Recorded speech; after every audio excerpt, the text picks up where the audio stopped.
Welcome to Meeple, uniting players around the world. A 30-minute exploration of PJ and Gareth's board game experiences from across both sides of the Atlantic. Each episode they share their thoughts and opinions on the world of board games, including their favourite themes, games, hot topics, and much, much more. Hey guys, and welcome to episode 95 of Meeple. We are slowly but surely inching our way towards episode 100. You guys have been hearing me say this for probably 10 episodes now, but here we are. So it's episode 95. Trywin Games. Can't go. Can you go? I don't know. Today, Gareth is unfortunately not able to be with me, so it's just me, but I have invited our wonderful friend, repeat guest on the show, John from Trywin Games, and he is going to talk to us about his new game that's going to be launching on Kickstarter shortly. Can't go. John, welcome back. Hello, PJ. An absolute pleasure to be back. Obviously, not wishing for Gareth not to be here, but if it means I get an opportunity to slide back into this delightful podcast, then I will take that and run with it as far as I can. As long as you don't try to kill me, like just before the recording, you know, John is making fun of me and I am like choking on my water. So I apologize if I sound a little clear my throat there. If I'm alive, John, you can be on my podcast. How about, all right? So don't kill the host. I'll make a note of that. Yes. So, man, I don't even know where to begin. So we're just going to begin in the middle. How about that? Let's just begin in the middle, right? Let's pick the corn. Let's pick the corn bits out of the poo. Okay. All right. Delving right in. Right. So tell people who don't know about your game what it's about. Okay. So Can't Go, the game of Poop Point and Pandemonium. It's at its heart, it's a card game. So small, sort of portable box size, couple of interesting decks of cards in there which give the game its main name. So you've got a Poop and Point deck in there and a Pandemonium deck. The players would see 3 deck cards in front of them, 2 for the decks I've mentioned, and then a sewer deck, which would be a discard card or discard area for the game. There's also 4 toilet cubicle areas in the game. And there's also a little card with a little toilet with a little water flow on it, so it shows the play direction for the game. That's double-sided as well, so if you're in the northern hemisphere, you can play the one way, and if you go southern hemisphere, you flip it over and then you play the other way around. The nuts and bolts of the game is there's sort of 2 aspects to the game. You've got pooping turns and finishing turns. In pooping turns, players are collaboratively playing cards out against the cubicles to get poop points out into the play area. As soon as somebody finishes one of those poops, it switches into finishing turns and everyone is competing for that one that's in play. It might be the smallest poop that's out there, it might be the largest, it might be in between, but everybody has to resolve that one and deal with that before sort of moving on. And the game sort of swings to and fro between people sort of being in different mindsets where people are getting sort of points out there versus being really competitive. And as soon as that first poop is claimed, then you start seeing the strategies emerging of whether people are just going to go for sneaky small ones and be like, nobody's going to challenge me for this, I'm going to just try and steal this while nobody's considering it important. And some might say, you know what, I'm going to just keep building this enormous one in the middle of the table, like right to the edge. And sometimes that strategy really works and sometimes it doesn't. But yeah, so then you got between 2 and 6 players competing to be the first to 400 poop points, or the highest score once one of the decks runs out. So it's the thing is, I've described it so often now that I do it in a really like formal way, and people are like, you're just talking about poop in the game, right? And I'm like, yeah, but it's a serious game, people want to win this. So that's a brief overview. It's funny that you brought that up because listening to you talk, I wrote this down. There was a phrase you used that I find so entertaining because you're right. You're just talking about poo, and very seriously. I, for one, don't consider anyone else's poo important. Okay. Yeah. But in game terms, this is what I love about this industry and our hobby is something like poo. Yeah, I consider your poo very important. But Mm-hmm. So having play tested this a lot of times now, it's amazing how attached people will get to one, especially if they finished it, they feel that it's theirs. And if somebody else steals it from them and they get to wipe or steal it in some way and they get the points, there's this this real sense of loss of somebody else stealing the poop from them. And I'll live for those sort of bizarre, sort of out of game context. It makes no sense and it sounds ridiculous, right. but in the game, it's just joyous. It's brilliant. That's amazing. So how does that work? How do I? Because so when I was in England, I only got to hold the game and look at a few cards. I did not get to play. I'm a little disappointed, but that's okay. How do I steal your poo? Like mechanically, how would that happen? So there's a couple of ways. The main one is so once the poop's been finished off, then mainly the cards that will be played are the ones that will determine what happens with those points. Once a player plays a card on their turn, the turns would normally stop. However, there are wipe cards in the deck. And a wipe card, there are two styles. There's standard and luxury. The luxury works just like a normal one, but it adds extra points, so it's got a points value to it. So if you use that, the actual poop becomes more valuable. So, for instance, if we were playing a two-player and I'd finished the poop, then potentially they could be my points, but because I finished it, the next player would get a go, and then you would have a turn. And if you wiped for it, you would then supersede me, and then you would be in the running to claim those points. Wiping is the only one where if you play it on your turn, the next player will always get a go. So strategically, sometimes you'll want to wipe for one to try and steal one. And sometimes you'll let one slide because when you're doing the finishing turns, you're not drawing back up. You're not drawing cards back up. Okay. Pooping turns, you'll always have 5 cards in your hand of whatever combination of the two decks. And as soon as you're finishing, you've just got the cards in your hand.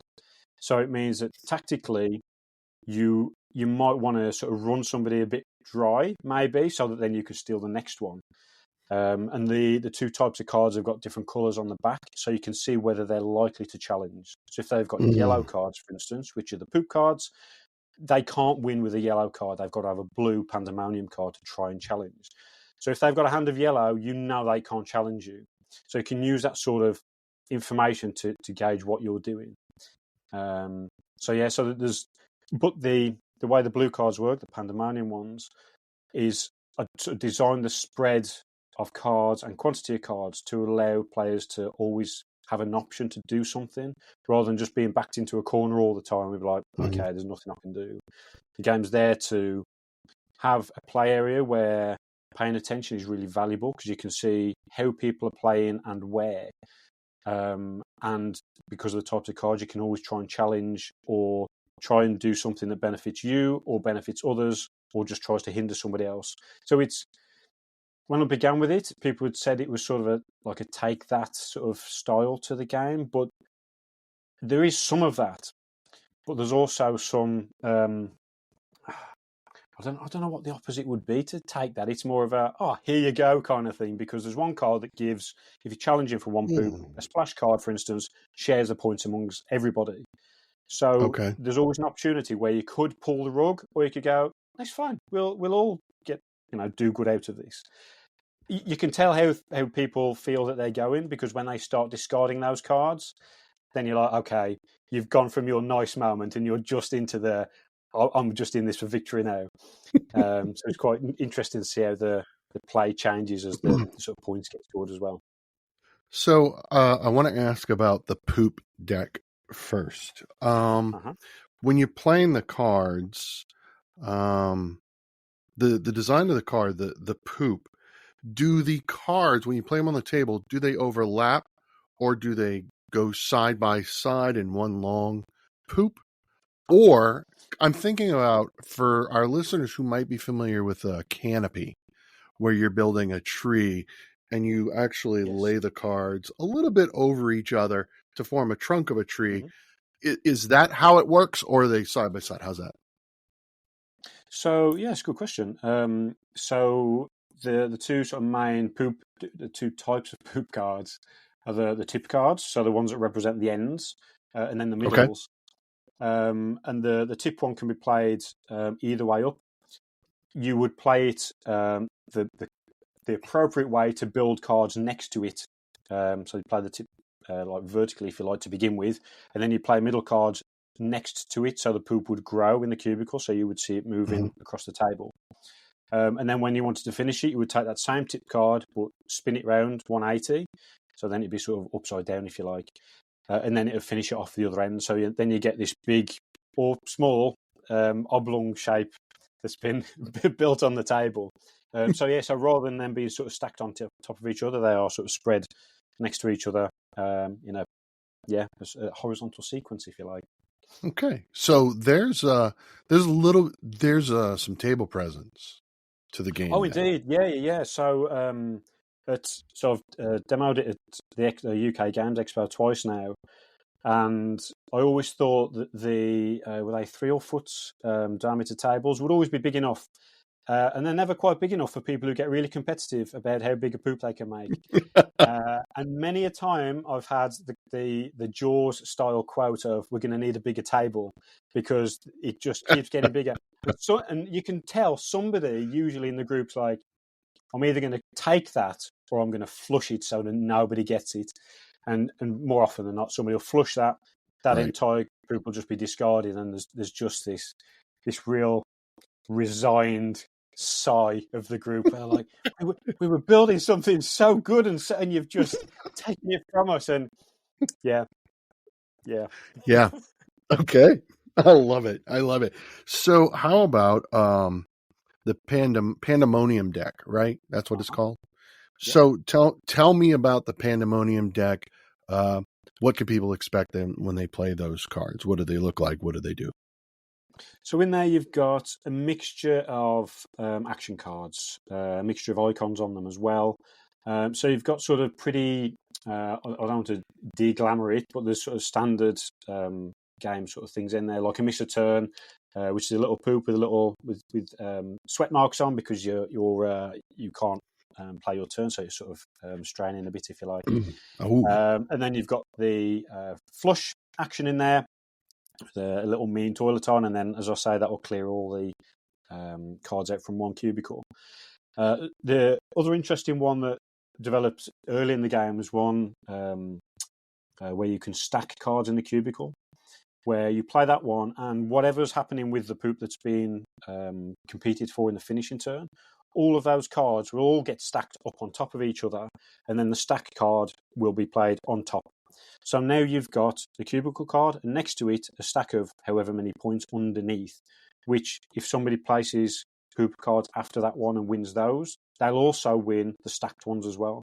So potentially you can get loads and loads of points building up in one cubicle, but then that does also build the risk of if somebody's got a flush card and they feel pretty pointed about it, then they'll flush the whole lot as well. So yeah, sometimes because stack will just pause those points and it'll just hold them in the game.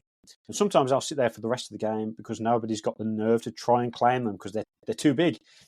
So that's quite interesting. You've got a sort of a helper card, if you like, where you can draw 2 cards. So if you're stuck and you can't normally play, then you would play this card, and then you can draw 2 cards from whichever deck that you like, and then you would play from your hand or from those 2 that you've got, and then just discard another, so you're back to your original hand number. So it's a bit of I don't want to say get out of jail free card, but it just gives you an extra. If you're down to nothing, you're like, at least I can try this and just have a roll of the dice, if you like, which is quite nice. The other ones I mentioned were the 2 splash cards. So the one allows everybody to win the value of the poop that's in play. There's another one which is points for 2, so just you and the previous player would get those points. So obviously in a bigger player game, it means that some people are going to lose out in that, and right. It's interesting to see the alliances built and lost in the choice of splash cards of who you decide to sort of buddy up with. Yeah. And then, like I say, you got the wipes as well, which are for challenging as you sort of deem appropriate. And a lot of people, they just go full on for the wipe, and they're like, you know what, I'm just going to doggedly wipe for this, and I'm going to go all out and win it. And sometimes it works, and sometimes it doesn't, and it depends who you're playing with. And yeah, it's been really fun seeing how the dynamics vary on player count and the sort of I don't say the types of players involved, but the way they come into the game, whether they're just, this is just good fun, and then it turns into, actually, it looks cute, but there's a lot at stake in this, and everyone sort of sharpens up a bit. So the pandemonium it sort of plays into the sort of the to and fro of the game, where the pooping is obviously more of the poop and punch deck, and then the finishing is more around the pandemonium bit of, when the chips are down, am I going to try and compete for this, or am I going to try and look after myself or others, or what am I going to try and do? There's also in the pandemonium deck there are 4 event cards, which add a bit of upset into the game as well. So, for instance, one of them is the mushy wipe. So it turns out that all the toilet paper has been damaged, right? So it's all wet. So anybody who's been hoarding wipe cards, you have to discard them. Ooh, so that usually brings a bit of a story as well. So because people know it's in there, because people used to hang on to the wipes for a long time in the game, it's like that's not where the game needs to be. It needs to be a bit more what's the word? To bring people into the game. Right. So just having that one event, it just changed the mindset of going, okay, I could try and hold on to these, but there is the risk of, trying to be a toilet paper hoarder. And, historically, we know that's not a very good thing to do. No, it's not. So yeah, so it just adds a bit more chaos, I guess, into the mix. Poop and pandemonium. Wow. So, so I got to know you a bit when I was in England. We had quite a few late night conversations, and you're a very serious guy. You're a very serious guy. You're a very meaningful, thoughtful individual. You have a very serious job. You've got a lovely partner. Your life is fantastic. You're just delightful. And you came up with a game about pooping and wiping. Mm-hmm. So take me through the beginnings, because you've been working on this game for a while, haven't you? Yeah. Take me through the beginnings of that. Like, how do you where did this come from? Okay.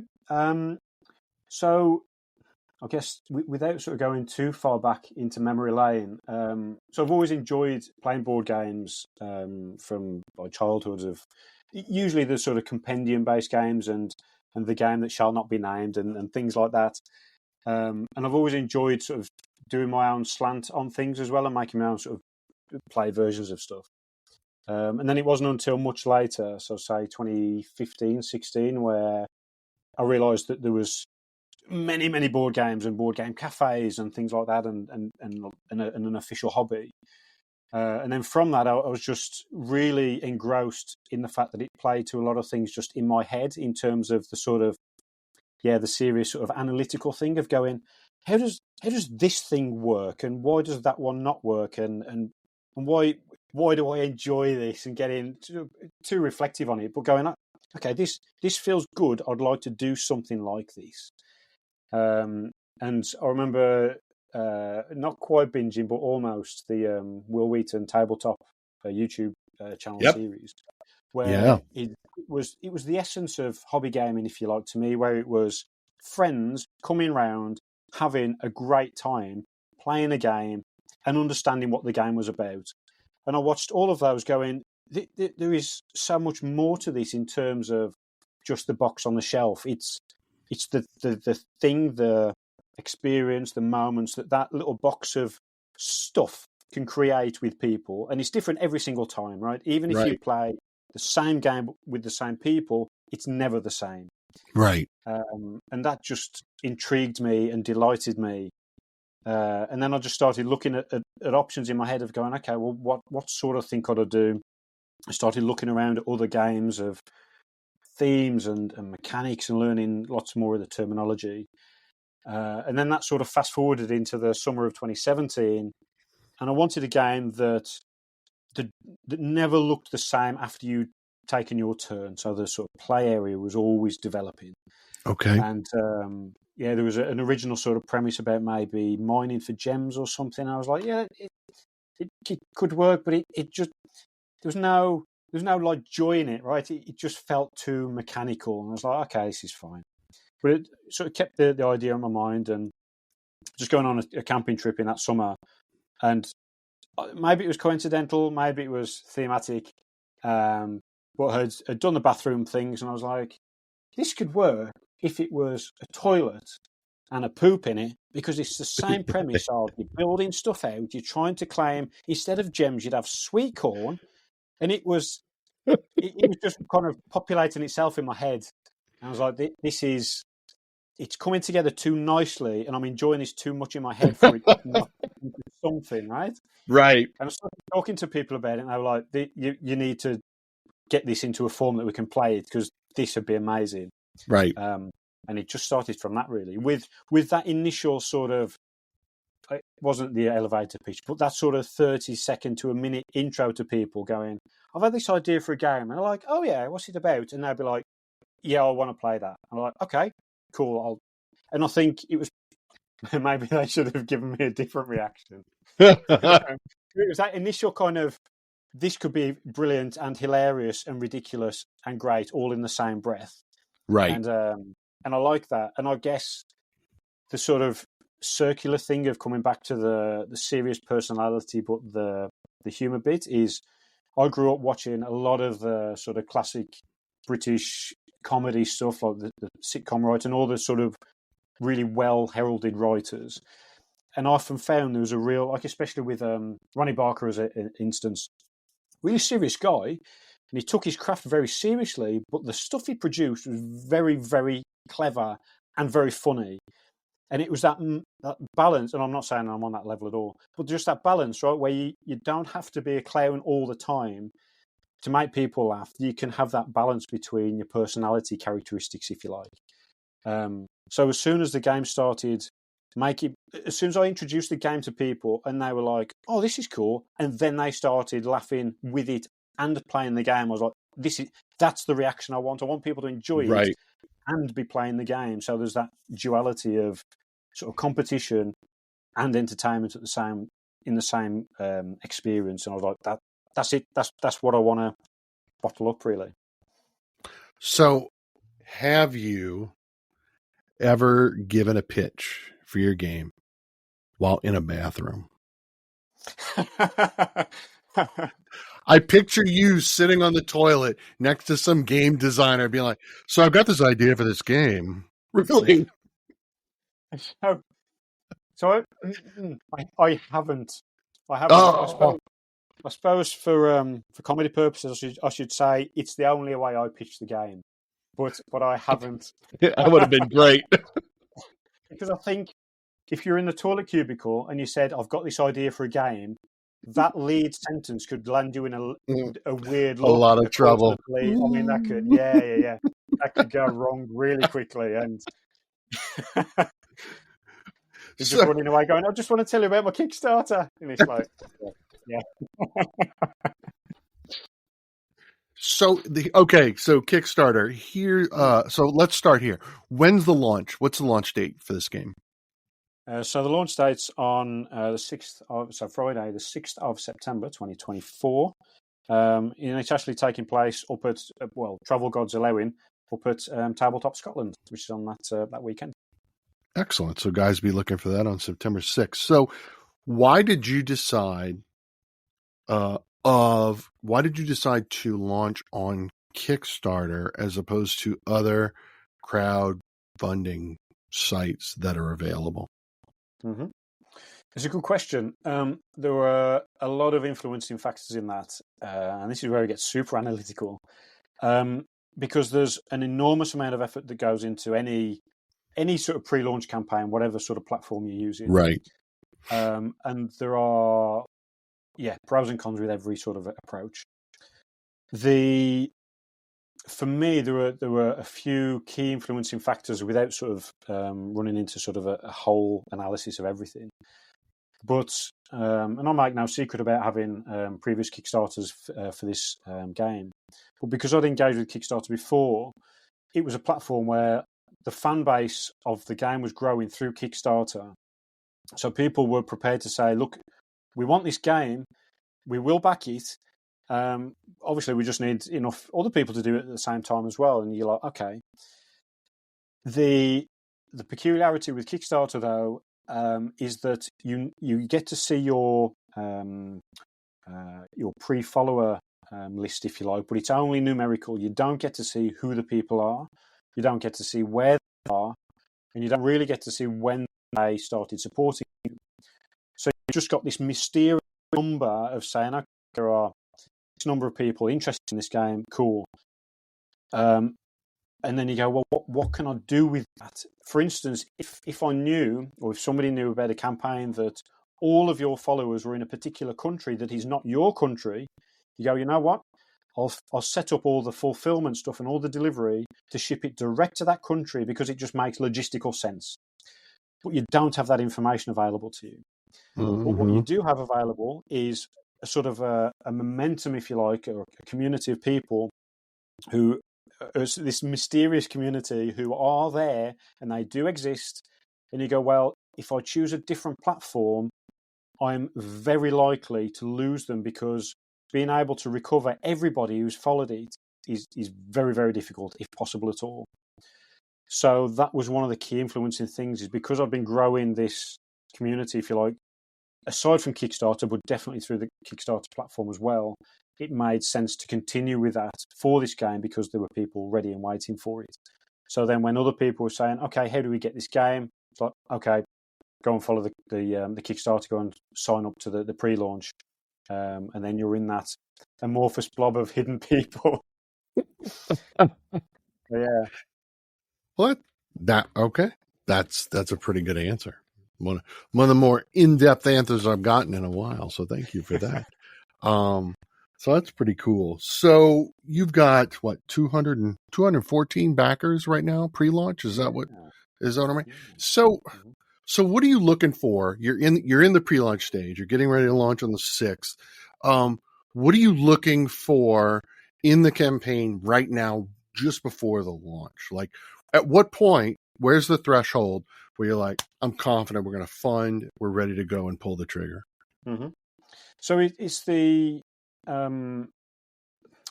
just the what would you call it?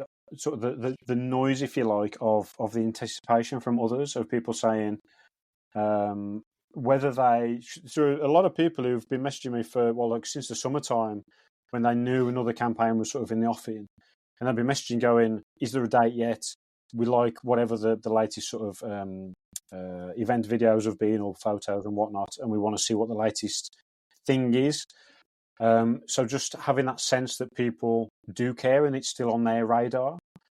Obviously, the enormous proof is on that first really 24, at most 48 hours of going, okay, you push the button, and when the flag drops, the BS stops, and you're like, okay, that's it, and you'll then see whether people are as keen as they say they are, because it's really easy for people to be really supportive, and I'm not knocking this, but they go, yeah, we'll definitely back you, and sometimes things happen where they're not in a position to, and that that's cool. But it just depends on how much you're banking on if you like marketing speak, converting a number of your backers into or pre-backers into proper backers. So it's ultimately a game of risk, really, and the Kickstarter or any crowdfunding campaign is a game in itself, where you go, there's an investment of time and money that everybody's put into a campaign, and there comes a time where you go, actually, no, it's just not worth doing at all, ever. Or you go, it is worth doing, just not now. Or you go, no, this is it, and you just push the button, and then as soon as you're in, you're strapped in, and nobody else is, but you're on that ship and you're firing away, and you just hope that the people have aligned with you at the same time. So do you currently have any demographic information on your followers pre-launch? So not through Kickstarter, but sort of informally. So I've done a lot of personal messaging, especially through the spring and summer of this year, early summer. So, for instance, every single Instagram follower has had a personal message from me. A lot of people didn't realize it was a personal message because some would come back going, "Oh, thanks for the automated message." I'm like, and I'd reply more or less immediately, going, "This isn't automated. I wish there was a way of doing it automated, but I care too much to just send a blanket thing out because if it's blanket, a lot of people go, I don't care about that." Right. So I was just messaging people going, "The campaign's coming. Give it a follow if it's on your radar, or if you want it to be on your radar." And then people would come back, so I'd be able to build my own sort of list up of saying, yeah, where are people? Right. What sort of things are they interested in? What things do they know about the game? What are they still curious about? So then you can build a page around that, so that you convey it in a way that is that sort of pushes all the right buttons, I guess, for people, so that when they look at it and go, "Oh yeah, I get this now," rather than trawling through it and going, "Okay, I still don't really get it." And some people will back a game just because of the way it looks, or just a referral from a friend or whatever. But it needs to be, credible enough so that people can just, if they just happen upon it, they can go, "Oh, okay, I'll get this quickly enough," and it either feels right, I'll delve a bit more, or they go, "No, that's cool." And I think that's something that's quite important that I think a lot of indie designers have a harder time with, where people don't like their game, and you go, "Well, that's fine. It's better for you to find out faster that somebody doesn't like it, because then you can quickly find somebody who does." Because it's, not every game has a fan. Everyone likes different things. True. So we've got a week? We got what? So today is the 1st of September. It'll be the 3rd when you're listening to this, because it drops on Tuesday, this episode, and that'll give you 3 days before launch. So here's something interesting, and why I asked you the question. Now, granted, this is all these are all statistics through Instagram only. I don't have the Spotify statistics, but so recently on our podcast reach, so we're 37% in the U.S. and 17% in England. So I'm kind of pleased by that, because early on it was the other way around. But what's interesting is this week in particular, our greatest reach is in the city of Madrid. Okay. I don't know. So it's like, granted, we're talking about a 1.8% increase in Madrid, in London, and then obviously Springfield, because this is where I live, and then Mexico City. So let's hope sincerely you'll pick up a few listeners on Tuesday listening to this podcast, and they're hearing about your game for the first time, and they'll check it out on the 6th, coming the Kickstarter. Can't go, because who doesn't like to play serious strategic games and thinking about poo at the same time? I mean, come on, right? Exactly. That's awesome. So after this, is there another project you're working on right now that'll be coming out after Can't Go is complete, or? There are. So I do have. It's actually just down here next to me. There's a folder of other ideas that are in various stages of completion. Very different themes, very different styles of play.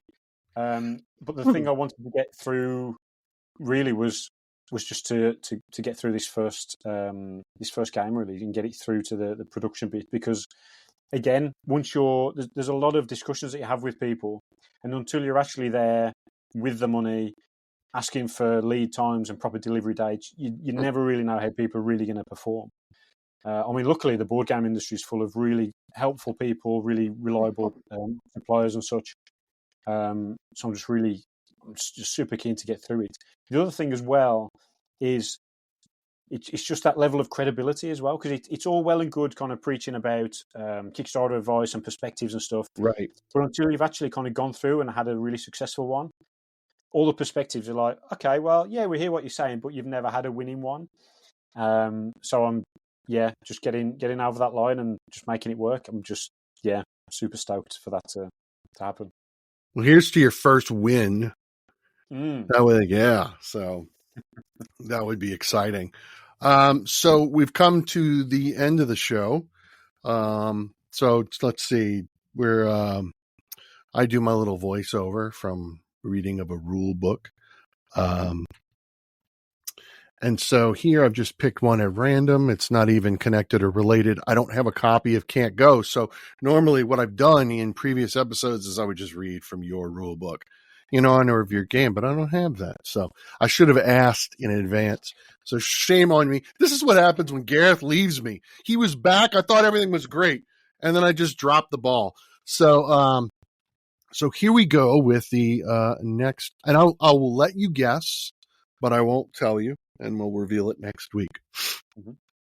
Observe the growth of nature's most beautiful and exotic natural structure. The coral reefs, found primarily in the Indo-Pacific region. It has taken reefs thousands of years to grow. Over that time, they have mesmerized marine life and created amazing aquatic ecosystems. Prepare yourselves to do the same and open your eyes to the beauty of the oceans. So that's the game. What game do you think I just read from? Well, I just want to hear you read more of that rule book. There should be a rule books with PJ podcast of itself, because Maybe. that's amazing. So I mean, you've gone into coral reefs. I mean, there is a game called Reef, which has got like the clunky bits of coral reef, and you sort of stack and. There is, indeed. There is. And I think there's a game that just came out that's called Corals or Coral Reef or something like that. Okay. So it's a trick, right? Like, what is it? Mm-hmm. Well, stay tuned next week and you'll find out. And I just realized that I have completely forgotten what game I read from last week.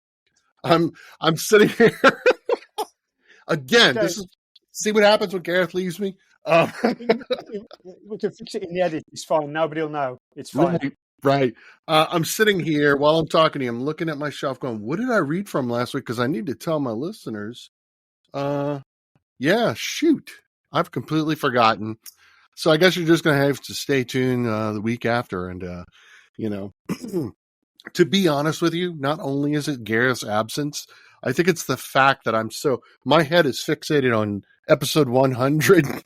And it's like, yeah. PJ, you got 5 more episodes to go, son. You better calm down. Yeah. So before we go, do you have anything else you want to talk about?